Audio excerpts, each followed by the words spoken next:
सरन्यायाधीश होऊन गेले, पुढचे कोण? आता सुद्धा अरे आता पुढचा कोण येणार आहे, त्याच्या पुढे कोण येणार आहे, एवढंच आम्ही करत बसायचो. नाही पण उद्धवजी, नाही मला याच्याबद्दल तो व्हिडिओ मी पण त्यांना म्हटलेलं आहे की कोण होतास तू, काय झालंस तू, भ्रष्टाचारांना प्रांगुर्यात घेतलंस तू. अमित शहाचं मी जे बोललो ना अॅनाकोंडा, हा अॅनाकोंडा आता मुंबई गिळायच्या दिशेने वाटचाल करायला लागलेला आहे. आणि त्यांनी एक पाऊल पुढे टाकून माझ्या महाराष्ट्राच्या राज्यातल्या गावांवरती जसं अरुणाचलवरती चीन हक्क सांगतोय तसं गुजरात हा माझ्या महाराष्ट्राच्या खेड्यांवरती हक्क सांगतोय. आता हे कोण झाल्याचं काय झाल्याचं वगैरे जे काय आहे ना, आता यांना विचारा तुमच्यात हिंमत आहे का तिकडे जाऊन उभं राहायची तुमच्या अमित शहा विरुद्ध? हे मुंबईत आणि महाराष्ट्रात राहणाऱ्या गुजरातचे जो समाज आहे ज्यांचं आणि आमचं काही भांडण नाही, त्यांच्यामध्ये आग लावण्याचा प्रकार आणि एका बाजूनी महाराष्ट्र गिळण्याचा प्रकार हे सुरू झालेला आहे. मुंबईतले अनेक उद्योगधंदे यांनी गुजरातला नेले, महाराष्ट्रातले नेले आणि त्याचबरोबरीने आता हे मुंबई बळकावण्याच्या दिशेने वाटचाल करायला लागलेले आहेत.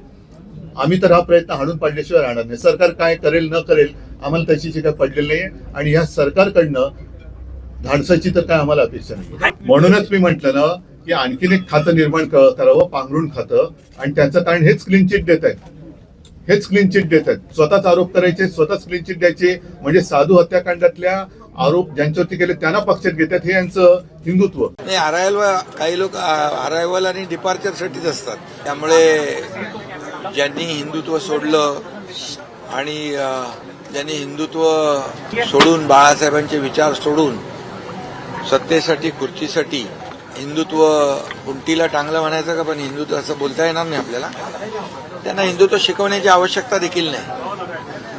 आणि मी एवढंच सांगेन की अमित शहा यांच्यावर टीका काहीतरी केली आहे ना, आरएसएस वरही टीका केली आहे आणि अमित शहा साहेबांवरही टीका केली आहे. खरं म्हणजे आरएसएस एक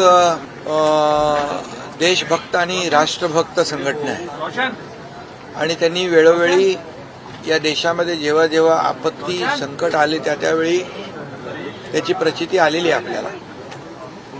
आणि अमित शहा साहेबांच्या बद्दल बोलाल तर खरं म्हणजे या देशाचे आदरणीय यशस्वी लोकप्रिय प्रधानमंत्री नरेंद्र मोदीजी यांच्या नेतृत्वाखाली देश तर पुढे चाललाय, देशाचा विकास होतोय, देश आपला आर्थिक महासत्तेकडे जातोय, आत्मनिर्भर होतोय. आणि त्याच दरम्यान अयोध्येमध्ये राम मंदिर देखील उभं राहिलं आणि 370 कलम जे बाळासाहेबांचं स्वप्न होतं ते मोदीजींच्या नेतृत्वाखाली अमित शहा साहेबांनी पूर्ण केलं.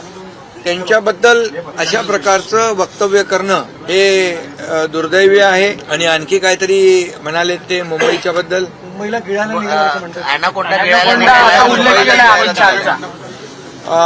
खरं म्हणजे मुंबई ज्यांनी अनेक वर्ष लुटली, मुंबईची तिजोरी धुतली आणि कोविडमध्ये देखील रुग्णांच्या तोंडची खिचडी गिळली, मिठीतला गाळ गिळला, रस्त्यात डांबर खाल्लं, डेड बॉडी बॅग मध्ये पैसे खाल्ले, खोटी कोविड सेंटर उभी करून मड्याच्या टाळूवरचं लोणी खाल्लं, अशा लोकांनी अमित शहा साहेबांवर बोलणं ही मोठी शोकांतिका आहे. आणि म्हणून मला वाटतं कुठंतरी बॅलन्स गेलेला दिसतोय आणि असंबंध म्हणजे संबंध नसलेल्या गोष्टी बोलू लागलेल्या आहेत.